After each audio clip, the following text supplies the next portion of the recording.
Hello everyone, welcome in educator wings. कैसे हैं आप सभी? आई होप आप सब बहुत अच्छे होंगे और आप सभी की उत्तराखंड लेक्चर स्क्रीनिंग एग्जाम के लिए प्रिपरेशन भी बहुत अच्छी चल रही होगी। कमेंट बॉक्स में बताइए कैसी चल रही है आप सभी की प्रिपरेशन और कैसे लग रहे हैं आपको सेशंस।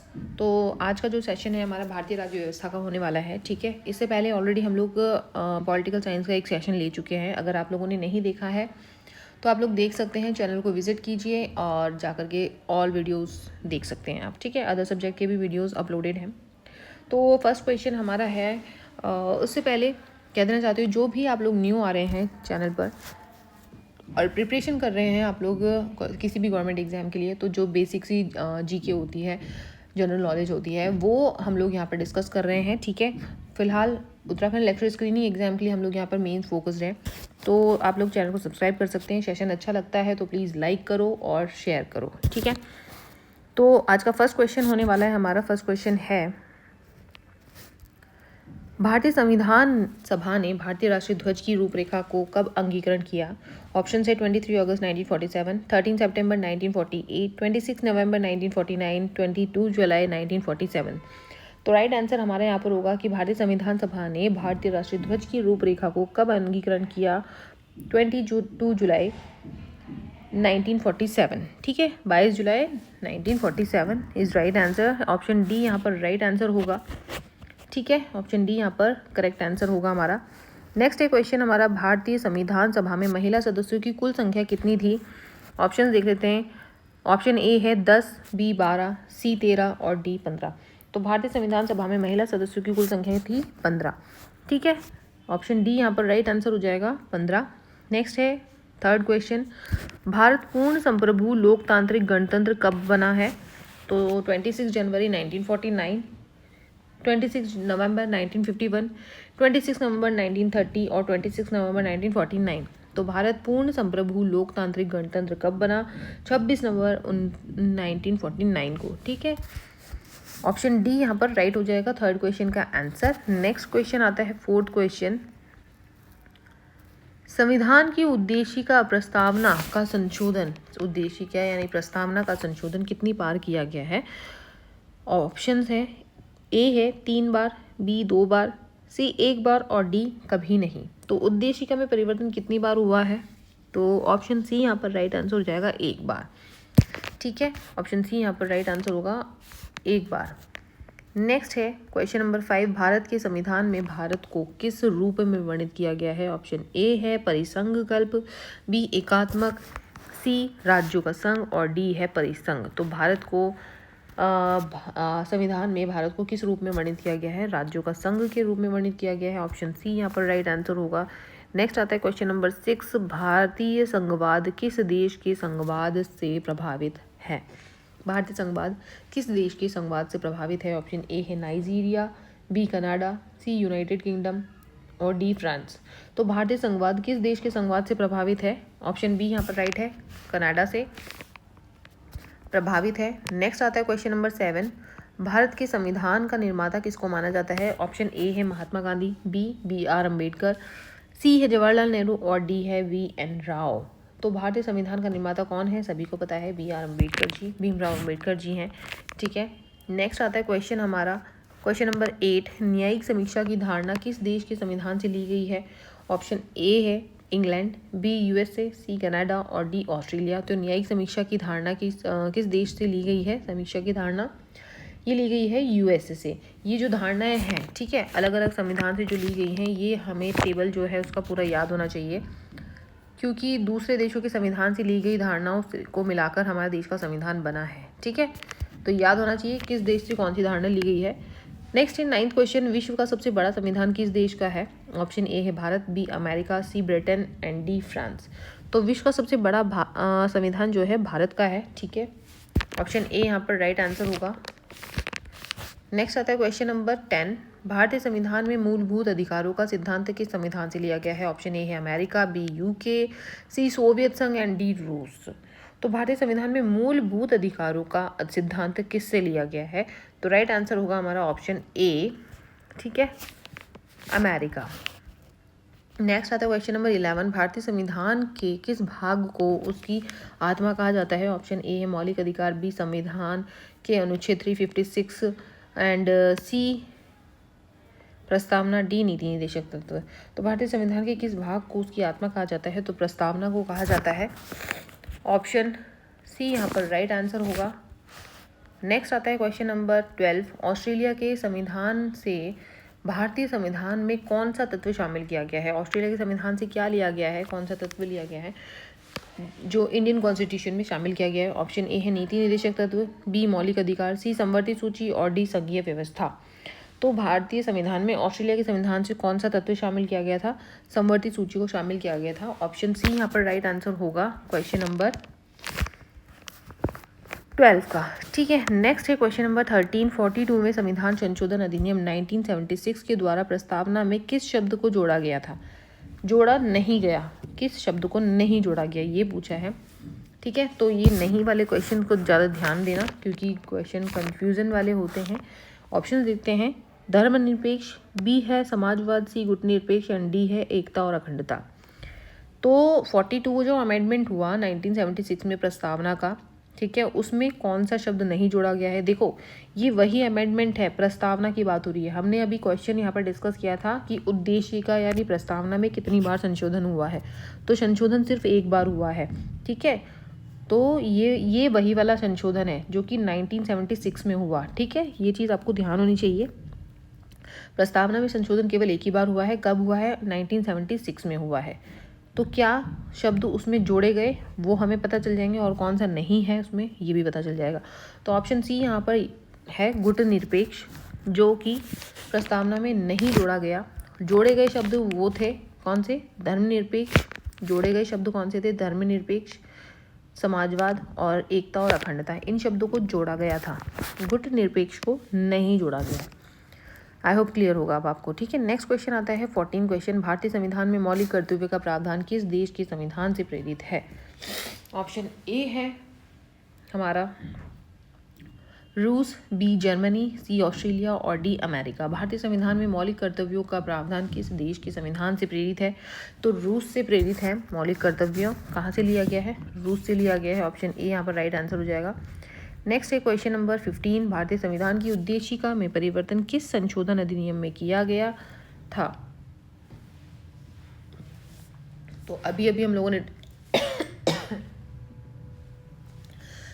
लोगों ने डिस्कस किया उद्देशिका यानी कि प्रस्तावना में जो परिवर्तन हुआ, संशोधन किस संशोधन के माध्यम से हुआ? तो ऑप्शन ए है 38वां संशोधन अधिनियम 1975, 40 संशोधन 1976, 42वां संशोधन अधिनियम 1976 और 44वां संशोधन अधिनियम 1979। तो जो उद्देशिका यानी कि प्रस्तावना में संशोधन हुआ वो कब हुआ था? केवल एक ही बार हुआ। 42वां अमेंडमेंट 1976। ऑप्शन सी यहाँ पर एकदम सही आंसर होगा। ठीक है, ऑप्शन सी बिल्कुल राइट आंसर होगा।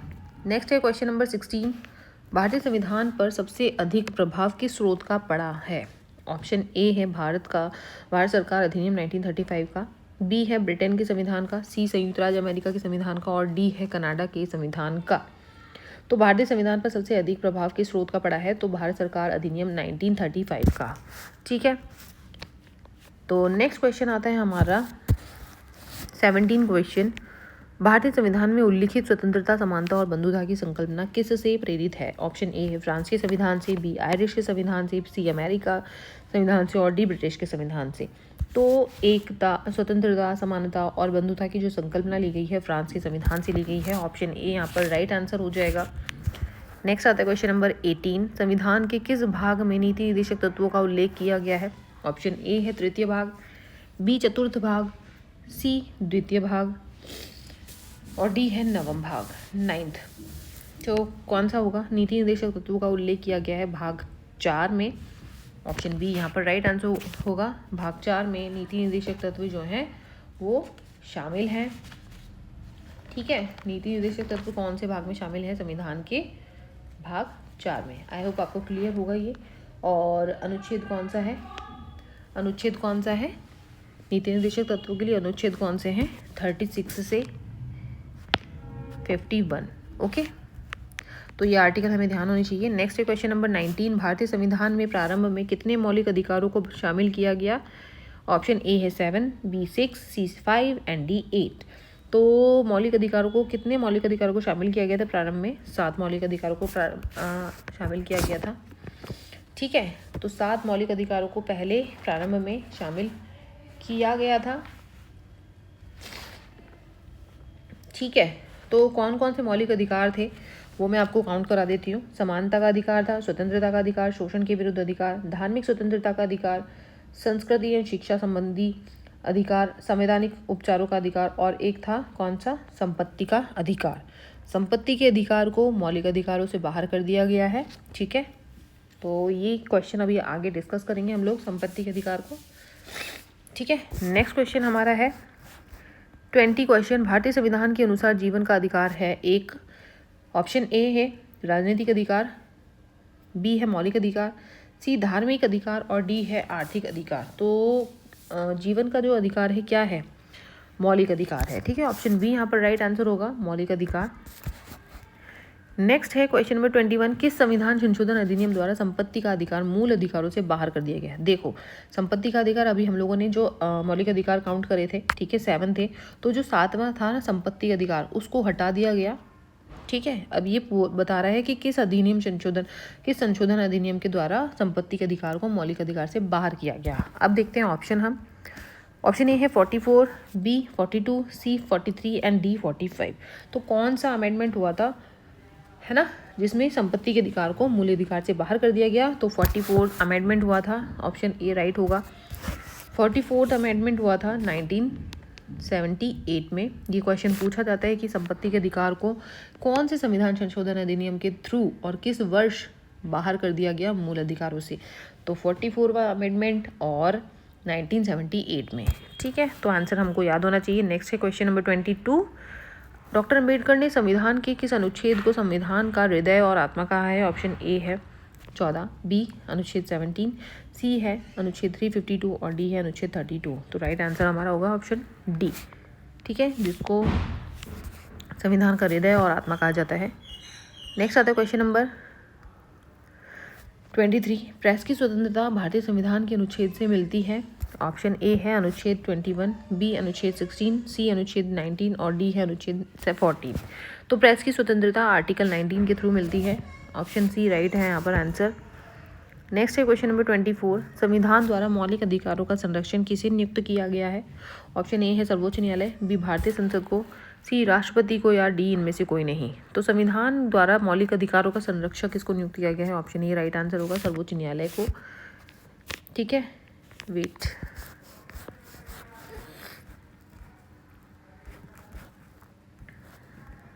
ठीक है, सर्वोच्च न्यायालय को नियुक्त किया गया है। नेक्स्ट आता है क्वेश्चन नंबर 25 हमारा। भारतीय संविधान के अनुसार संपत्ति का अधिकार है? ऑप्शन ए मौलिक अधिकार, बी प्राकृतिक अधिकार, सी विधिक अधिकार और डी नैतिक अधिकार। अब देखो, भारतीय संविधान के अनुसार संपत्ति का जो अधिकार था उसको मूल अधिकार से बाहर कर दिया गया 44th अमेंडमेंट 1978 में। तो अब कौन सा अधिकार है संपत्ति का अधिकार? एक कानूनी अधिकार है, ठीक है, विधिक अधिकार है संपत्ति का अधिकार जो है। ठीक है, नेक्स्ट आता है क्वेश्चन नंबर 26। भारतीय संविधान में किस वर्ष मौलिक कर्तव्यों का समावेश किया गया? ऑप्शन ए है 1971, बी 1972, सी 1975 और डी है 1976। तो मौलिक कर्तव्यों का समावेश कब हुआ? 1976 में हुआ। 42वां अमेंडमेंट हुआ, 42, ठीक है, 42 में अमेंडमेंट संविधान संशोधन अधिनियम 1976 के तहत मौलिक कर्तव्यों का समावेश भारतीय संविधान में किया गया। नेक्स्ट है क्वेश्चन नंबर 27। मौलिक अधिकारों का निलंबन करने का अधिकार किसके पास है? ऑप्शन ए राज्यपाल, बी राष्ट्रपति, सी विधि मंत्री और डी प्रधानमंत्री। तो निलंबन करने का अधिकार किसके पास है? किसके पास है? तो राइट आंसर होगा हमारा इसका ऑप्शन बी, ठीक है, राष्ट्रपति। नेक्स्ट है क्वेश्चन नंबर 28। मौलिक कर्तव्यों को किस समिति की सिफारिश पर भारत की संविधान में शामिल किया गया? भारतीय संविधान में शामिल किया गया। ऑप्शन ए है स्वर्ण सिंह समिति, बी है दिनेश गोस्वामी समिति, सी बलवंत राय मेहता समिति और डी है अशोक मेहता समिति।